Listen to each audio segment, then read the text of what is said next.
High school basketball playoff season is fully upon us, and tonight a number of teams across Siouxland look to secure that final win to punch their tickets to Des Moines. One team looking to make their second straight appearance and join their girls team is the Central Lyon Lions, who found themselves matched up with Trainer. So let's take it over to East High where it was all going down. Fourth quarter here, and the Lions find senior Andrew Austin in the corner, who pumps, drives, and gets the short little pull-up to fall to put Central Lyon up by 20.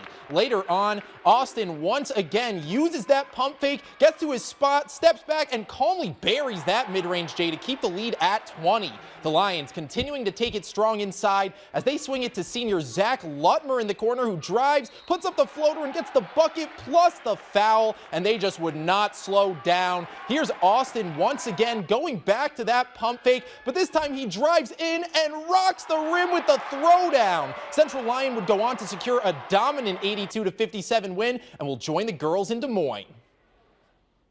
Down at state, I got to get some good sleep, eat good, and be ready to play. I don't think we came ready to play last year, but this year we got it. This has been a really fun team to coach, and I'm just really looking forward to spending 2 more weeks with them. We're going to take one day at a time and one game at a time, and hopefully we can finish with a win. But if not, I've thoroughly enjoyed all these kids. Congrats to the Lions and all of our other Siouxland teams that secured their tickets to state. Over to Lamar's, where the Remsen St. Mary's Hawks faced off against the Galen Catholic Jays with a trip to state on the line. First quarter, and here's senior Cale Ortman putting his defender in the spin cycle and getting the layup to fall. That puts the Hawks up 1, but the Jays coming right back. Senior Aiden Spangler corrals the offensive board and goes up strong on the layup to give the Jays a 1-point lead.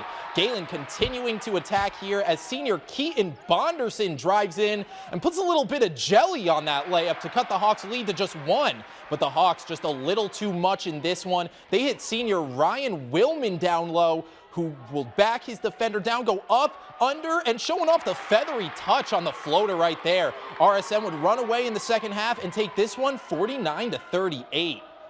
Over to OAB-CIG, where it's standing room only for Sioux Central versus Kemper Catholic. We'll pick it up with Carter Boddicker going to get the Rebels started early with that triple, but they're going to stay close. Kemper would hold on to a lead with Cody Lampman getting the putback and 1 at the end of the first, and the Knights are loving it on the bench. Here's senior Jacob Hargens bringing down the house late in the second with the slam, but the Rebels continue to trail in the second half. Somebody called a bakery right here as freshman Brock Batting puts the icing on this one as the Knights go on to win 69-67.